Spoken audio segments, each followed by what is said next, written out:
Selamat sore pemirsa, Sumatera Utara hari ini kembali hadir menjumpai Anda edisi Minggu 25 Juni 2023 bersama saya Hafiz Eko. Dan saya Ayu Alvinia Kori. Sejumlah informasi aktual seputar Sumatera Utara telah dirangkum tim redaksi kami untuk Anda. Dan berikut Sumatera Utara hari ini selengkapnya.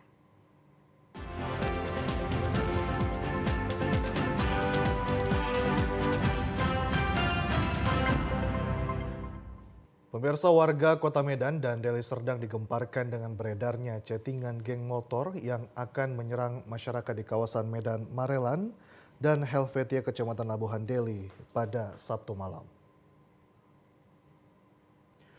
Karena meresahkan masyarakat, kabar ini langsung ditanggapi Polres Pelabuhan Belawan bersama tim gabungan TNI, Forkopimda Medan Utara dengan melakukan patroli dan pengamanan skala besar di titik rawan seperti Simpang Zipur Helvetia, Kelurahan Tanah 600 Medan hingga masuk ke lokasi berkumpulnya para remaja. Dari hasil patroli, petugas gabungan berhasil mengamankan sejumlah remaja yang berkonvoi di jalan tanpa menggunakan helm dan mengganti knalpot sepeda motor mereka dengan knalpot jenis blong yang menimbulkan kebisingan di jalan raya.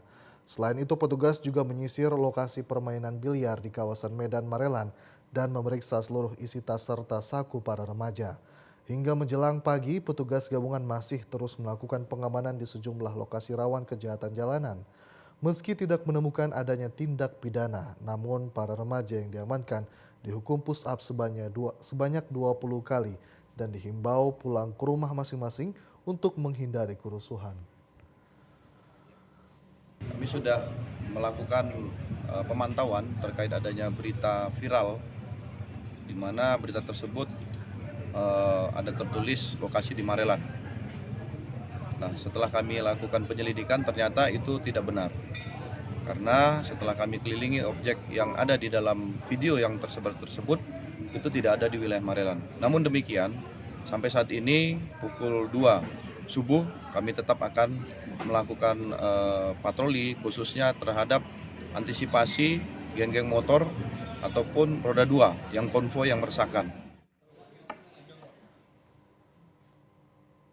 Kita ke informasi lain, pemirsa. 6 calon siswa polisi wanita Polda Sumatera Utara kembali mempertanyakan kinerja panitia penerimaan Bintara Polri Polda Sumut yang diduga telah melakukan kecurangan dan tidak transparan sehingga keenamnya dinyatakan gagal lolos tes penerimaan Bintara Polda Sumatera Utara.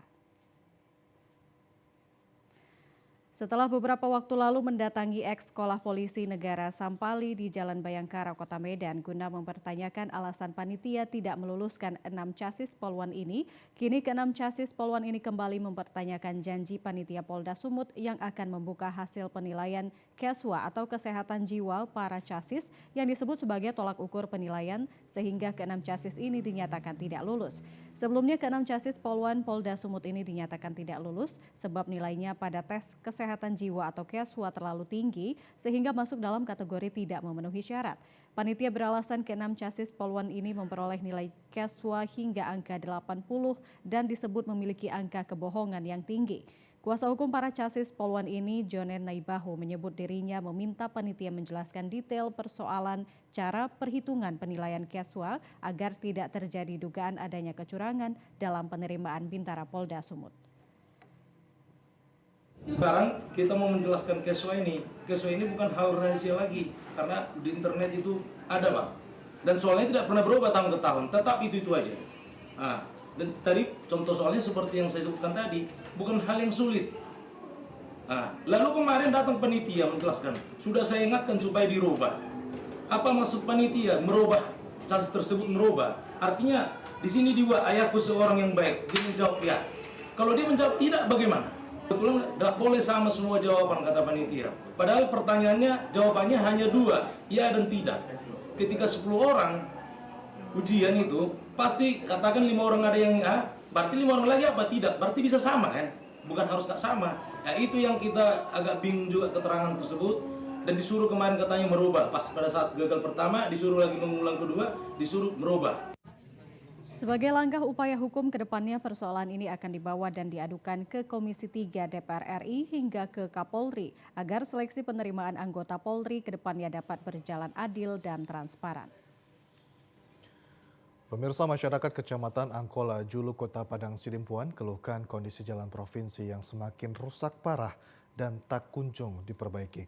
Kerusakan jalan tersebut sangat berdampak terhadap perekonomian warga. Beginilah kondisi ruas jalan yang berada di Desa Rimba Soping dan Desa Mompang, Kecamatan Angkola, Julu, Padang Sidimpuan. Ruas jalan provinsi yang panjangnya sekitar 5 km ini merupakan akses utama bagi warga untuk melakukan berbagai rutinitas. Warga selalu mengeluhkan kondisi jalan yang semakin rusak parah sehingga berdampak terhadap perekonomian masyarakat dan bagi para pelajar yang ingin berpergian ke sekolah. Kondisi jalan rusak ini sudah bertahun-tahun dirasakan warga.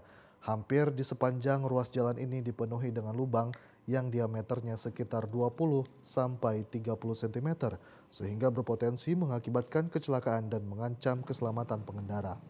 Apabila musim kemarau, jalan berdebu, sedangkan jika musim hujan, jalan tersebut akan ditutupi genangan air akibat tidak berfungsinya drainase di jalan tersebut. Warga Desa Mompang, Nurjaminah Harahap, meminta kepada Gubernur Sumatera Utara dan Presiden Joko Widodo agar jalan di desa mereka segera dilakukan perbaikan sehingga perekonomian kembali normal dan lancar.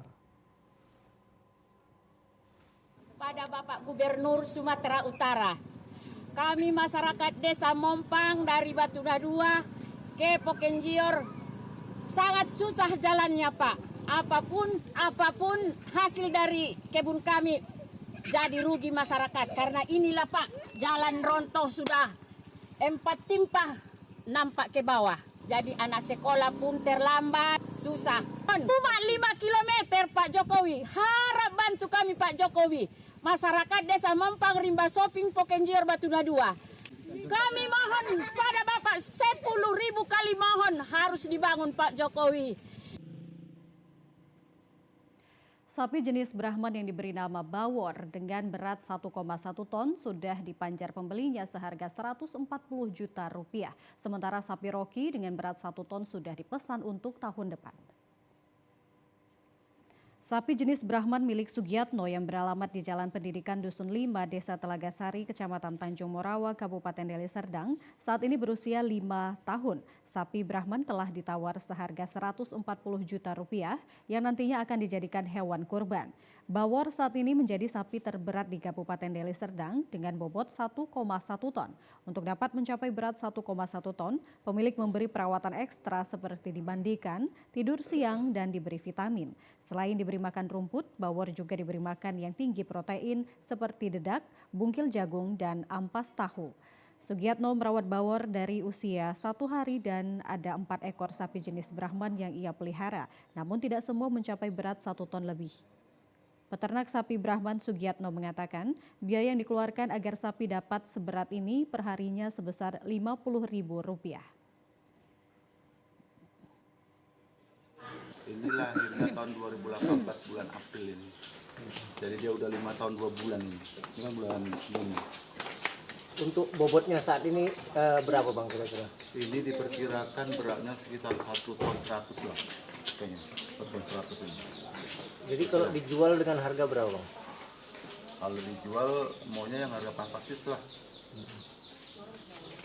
Siapa yang mau lebih besar, lebih banyak itu yang kita jual. Karena ini ukuran monster. Yang menawar ini kemarin dijual 140 juta. Satu lagi sapi bernama Rocky sudah mencapai berat 1 ton dan menurut Sugiatno, Rocky akan dipelihara dengan bobot lebih dari 1,1 ton. Bagi siapa saja yang akan menawar lebih tinggi, Sugiatno akan melepasnya.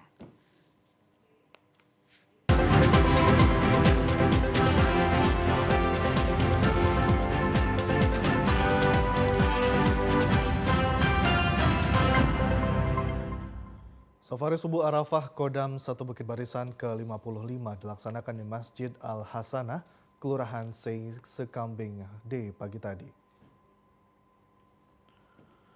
Kegiatan Safari Subuh Arafah Sumatera Utara binaan Kodam 1 Bukit Barisan dimulai dengan sholat subuh berjamaah di Masjid Al-Hasanah Medan, Jalan Gatot Subroto Medan, Minggu pagi.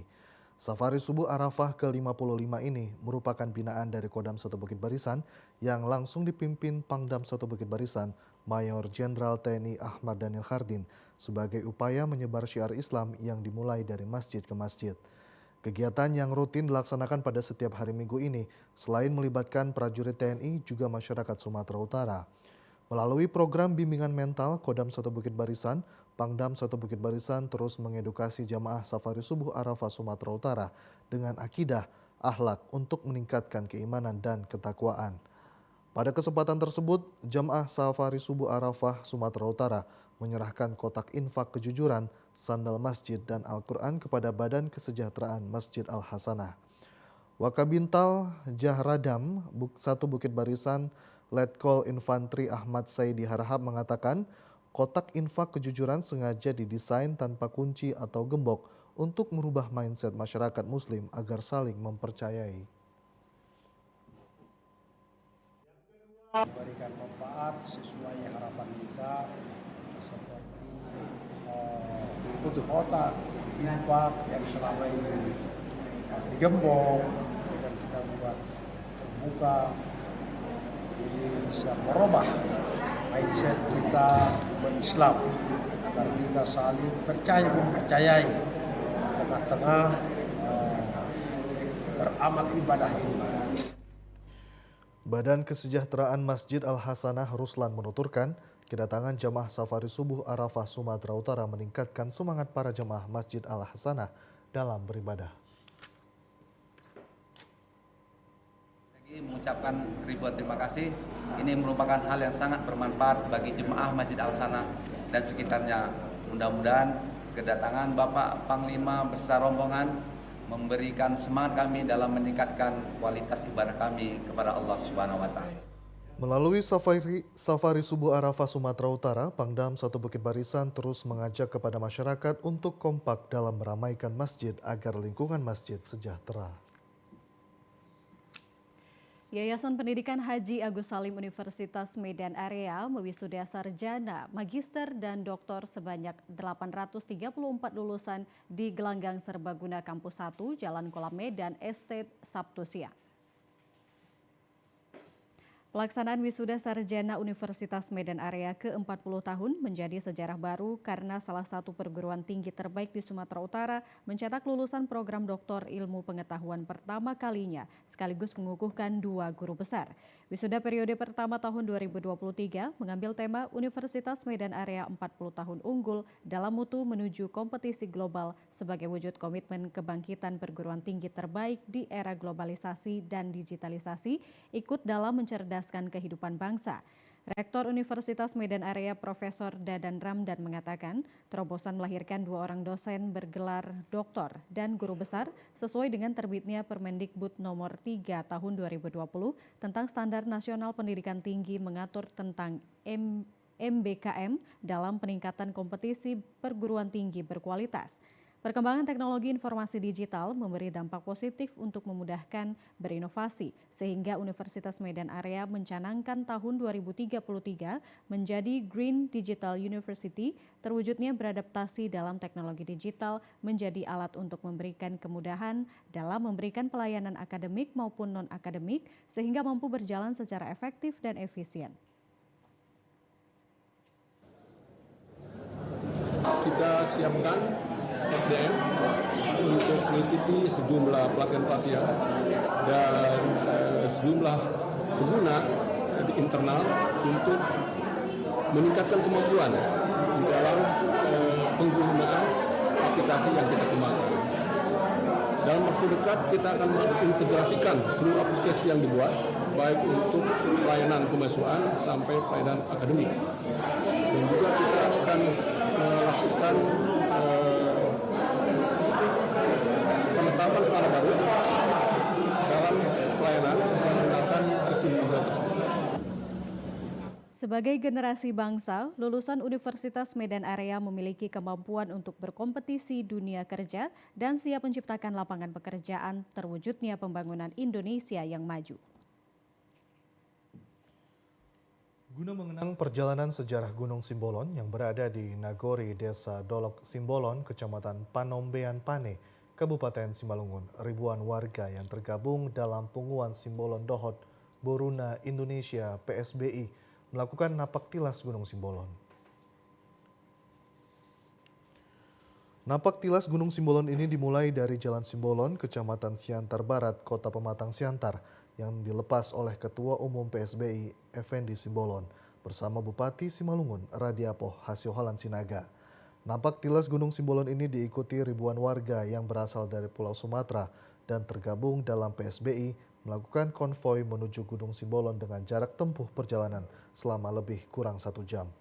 Ketua Umum Punguan Simbolon Dohot Boruna Indonesia PSBI Effendi Simbolon mengatakan napak tilas Gunung Simbolon ini dilakukan sebagai bentuk rasa syukur keturunan marga Simbolon yang merupakan perantau asal Pulau Samosir.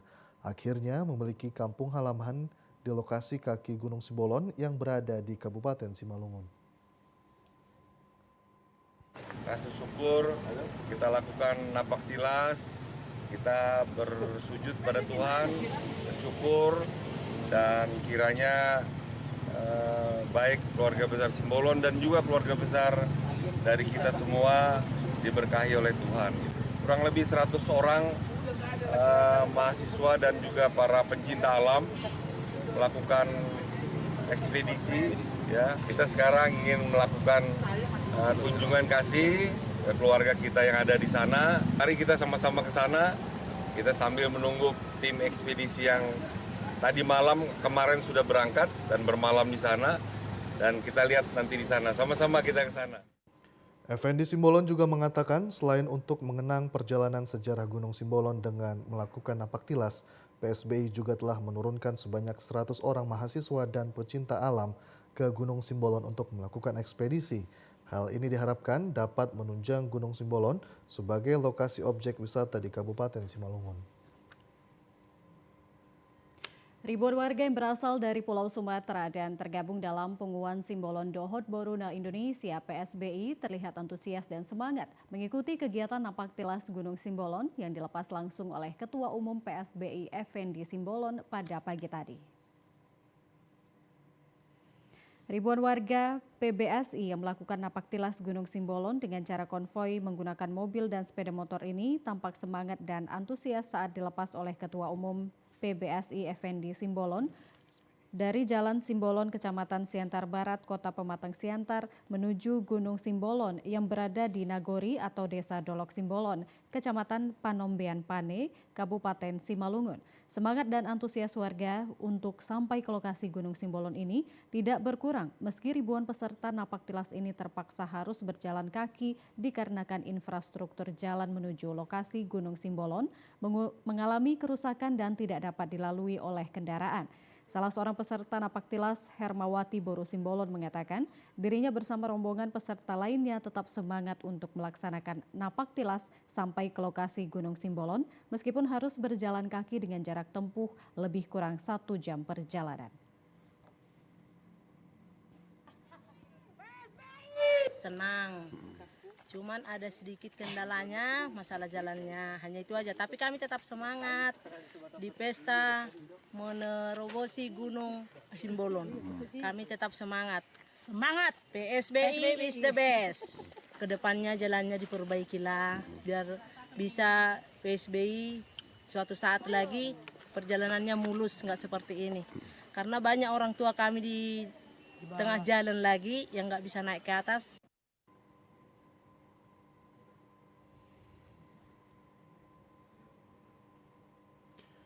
Iya, sementara itu pemirsa sebanyak 1.100 paket sembako disalurkan Polres Simalungun kepada masyarakat kurang mampu dan penyandang disabilitas yang ada di Kabupaten Simalungun.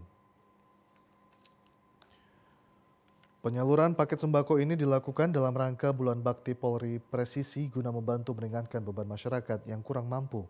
Paket sembako yang disalurkan ini berupa beras, minyak makan, gula, dan telur ayam yang dibagikan langsung kepada masyarakat kurang mampu dan panti asuhan yang benar-benar layak menerima bantuan paket sembako tersebut. Kapolres Simalungun AKBP Ronald FC Sipayung mengharapkan pemberian bantuan paket sembako ini dapat bermanfaat kepada masyarakat yang menerimanya. Penyaluran paket sembako ini merupakan kegiatan Bulan Bakti Polri Presisi sebagai rangkaian peringatan Hari Bayangkara ke-77.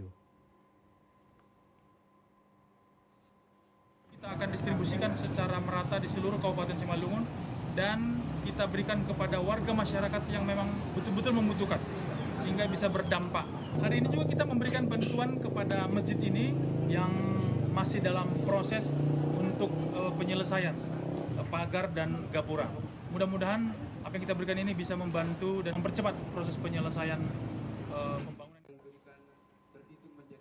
Selain penyaluran 1.100 paket sembako, Polres Simalungun juga memberikan bantuan berupa bahan material bangunan untuk mempercepat penyelesaian pembangunan masjid yang ada di Kecamatan Tanah Jawa, Kabupaten Simalungun.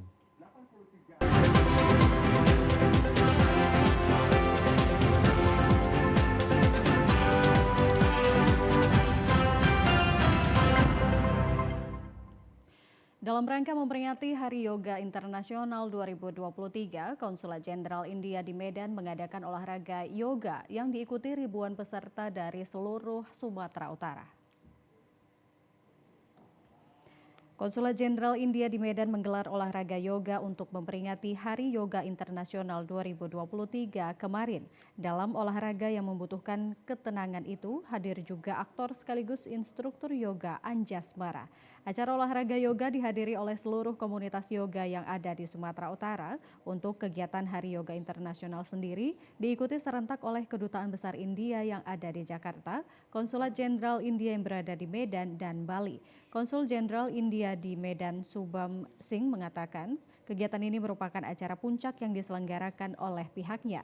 Sebelumnya pihak Konsulat Jenderal India sudah menyelenggarakan beberapa event yang salah satunya yoga di atas kapal.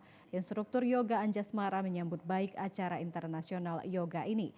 Anjasmara mengatakan bahwa dengan diselenggarakannya kegiatan yoga ini dapat menarik minat masyarakat untuk berolahraga yoga.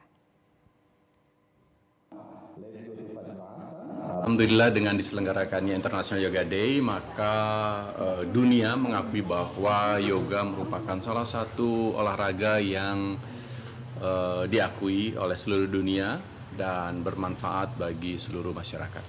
Yang ingin saya sampaikan kepada masyarakat adalah bahwa yoga memang berasal dari India.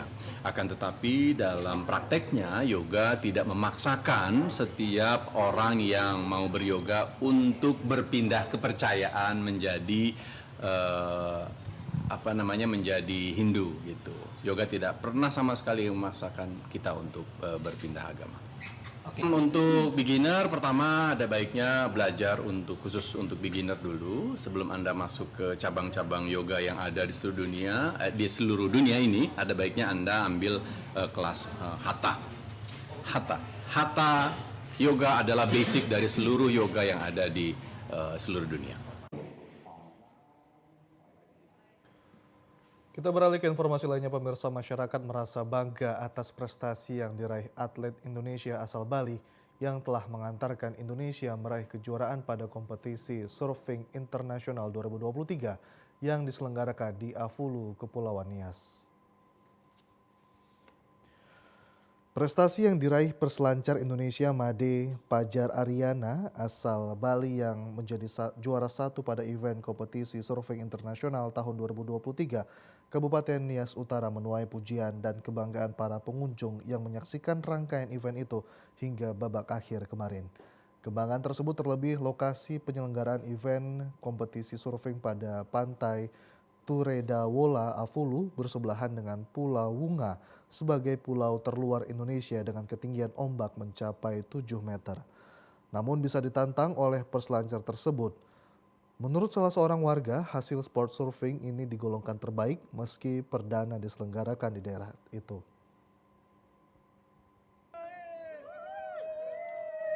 Saya bangga selaku warga Indonesia meneruskan event-event ini, salah satu atas nama Fajar yang menjuarai event ini. Dan kalau bisa kompetisi ini kepada Pak Bupati Nias Utara Midaro Waru, jangan hanya sekali ini, kalau bisa seterusnya.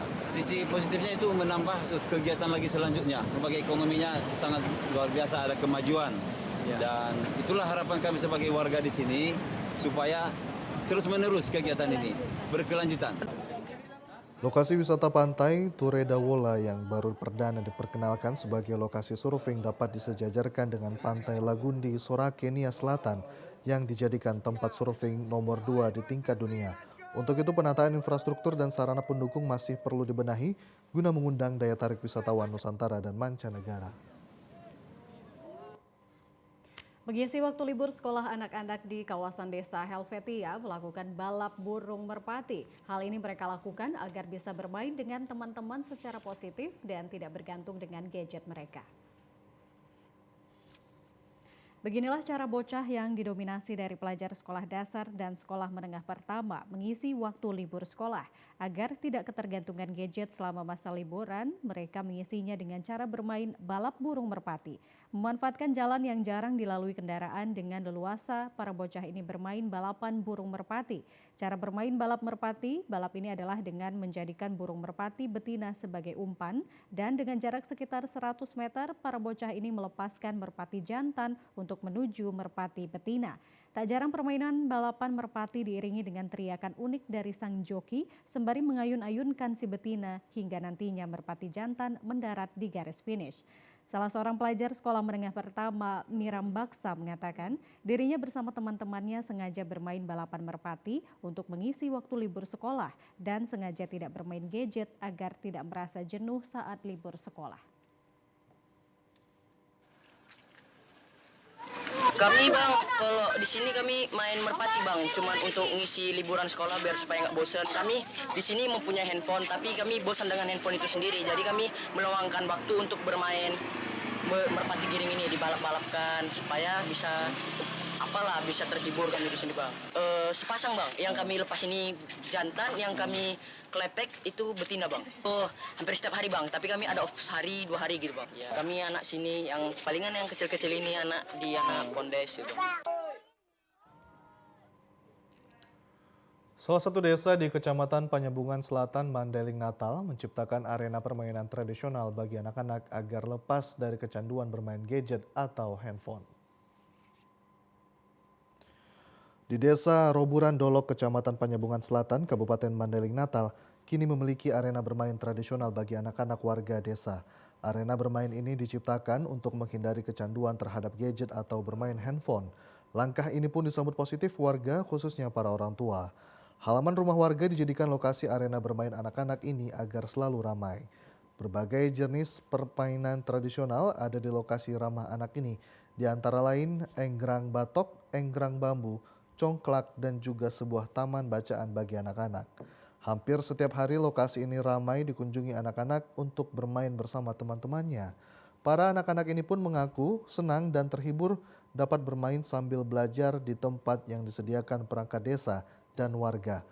Arena bermain ramah anak ini atas inisiasi perangkat desa Roburan Dolok yang prihatin karena minimnya lokasi bermain anak saat ini, karena cenderung kecanduan bermain gadget selama berada di rumah, apalagi saat masa libur sekolah. Seru ya? Apa keseruannya? Bisa main sama-sama teman-teman. Lalu? Bisa membaca. Bisa membaca. Perangkat desa Roburan Dolok juga membuat komitmen bersama warganya agar serius membatasi penggunaan gadget bagi anak-anak mereka dan tentunya akan ada sanksi jika hal tersebut dilanggar. Kegiatan seperti ini patut diapresiasi karena anak-anak lebih gemar bermain gadget ketimbang mengenal permainan tradisional. Apalagi permainan tradisional tak membutuhkan biaya yang mahal dan yang pastinya masih tetap menghibur. Kita perlu melindungi anak-anak dan remaja, generasi penerus kita dari kemajuan teknologi ini. Bukan artinya membuat mereka gaptek, bukan. Komitmen bersama, pembatasan penggunaan gadget. Pemirsa, berikut informasi perakiraan cuaca di sejumlah daerah di Sumatera Utara dari Badan Meteorologi, Klimatologi, dan Geofisika wilayah 1 Medan berlaku pada hari Senin 26 Juni 2023. Halo Sobat BMKG, senang sekali saya Nora Sinaga, perakirawan BBMKG wilayah 1 Medan, kembali menyampaikan informasi perakiraan cuaca dan hotspot Provinsi Sumatera Utara, Senin 26 Juni 2023. Pada pagi hari, wilayah Sumatera Utara diperkirakan berawan dengan potensi hujan ringan di wilayah Kepulauan Nias. Untuk siang hingga sore hari, wilayah Sumatera Utara diperkirakan hujan ringan hingga lebat dengan potensi hujan lebat terjadi di wilayah Langkat, Karo, Dairi, Pakpak Barat, Tapanuli Tengah, Tapanuli Utara, Mandailing Natal, dan sekitarnya. Untuk malam hari, wilayah Sumatera Utara berpotensi hujan ringan hingga lebat dengan potensi hujan lebat terjadi di wilayah Langkat, Karo, dan sekitarnya. Untuk dini hari, wilayah Sumatera Utara berpotensi hujan ringan di wilayah Langkat, Binjai, Medan, Deli Serdang, Serdang Bedagai, Simalungun, Pematang Siantar, Samosir, dan Asahan. Suhu udara berkisar antara 16 hingga 33 derajat Celcius dengan kelembapan udara 65 hingga 95%. Angin bertiup dari barat daya hingga barat laut dengan kecepatan 10 hingga 20 km per jam. Titik panas atau hotspot per tanggal 24 Juni 2023 tidak ada. Himbauan kepada masyarakat untuk tetap waspada akan potensi hujan lebat di wilayah pegunungan, pantai barat, lereng barat, dan lereng timur yang akan berpotensi mengakibatkan banjir dan longsor. Demikian perakiraan yang dapat kami sampaikan. Senin 26 Juni 2023, terima kasih dan sampai jumpa.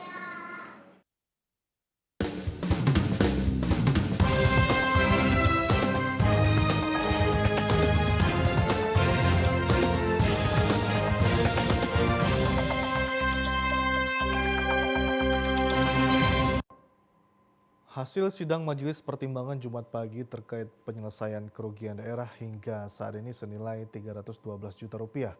Kerugian sudah dikembalikan. Masih ada sekitar 1 miliar rupiah lagi yang mesti diselesaikan. Dari hasil sidang Majelis Pertimbangan soal penyelesaian kerugian daerah di lingkungan pemerintah Provinsi Bengkulu, 3 temuan BPK berangsur dikembalikan. Beberapa temuan BPK di sejumlah OPD seperti anggaran perjalanan dinas tercatat senilai 312 juta rupiah. Kerugian sudah dikembalikan. Sisanya masih ada sekitar 1 miliar rupiah lagi yang harus diselesaikan oleh 4 OPD. Seluruh kerugian yang tersisa diminta segera dikembalikan sebelum 12 Juli 2023 nanti. Jika tidak diselesaikan, maka akan diserahkan pada aparat penegak hukum. Atas hilangnya laptop di Badan Penghubung kita Jakarta.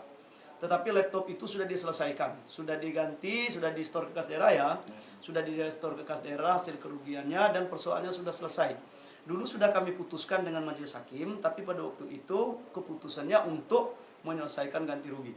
Alhamdulillah pada saat ini sudah diselesaikan, maka dilakukan sidang ulang.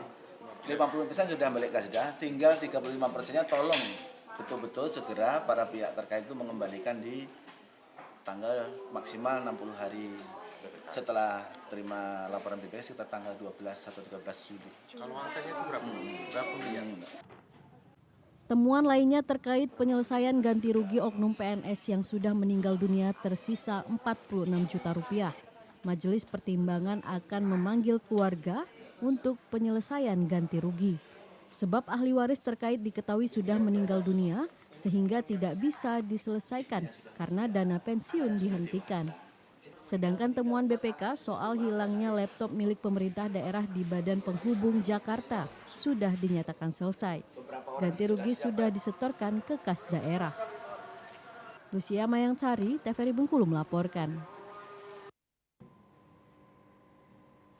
Komisi Pemilihan Umum Kabupaten Bengkulu Utara telah menetapkan daftar pemilih tetap pada pemilu 2024 sebanyak 217.841 pemilih. Selanjutnya setelah penetapan DPT, KPU masih melakukan penyusunan daftar pemilih tambahan yang dilaksanakan hingga 7 Februari mendatang.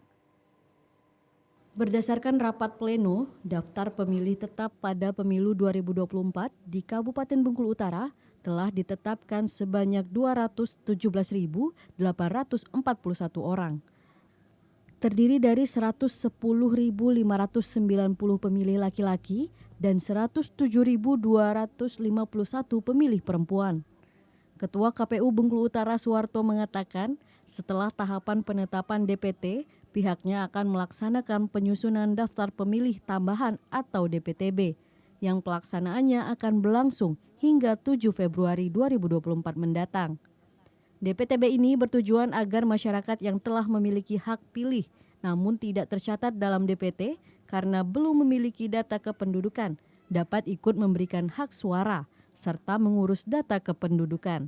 Dengan pemilih yang belum masuk dalam DPT kita di 2024 nanti, artinya kita masih membuka peluang untuk daftar pemilih tambahan itu dimulai tanggal 22 ya, mulai hari ini sampai dengan tanggal 7 Februari 2024. Sementara itu untuk mata pilih terbanyak ada di Kecamatan Arga Makmur berjumlah 30.582 orang dan paling sedikit di Kecamatan Enggano berjumlah 3.052 orang.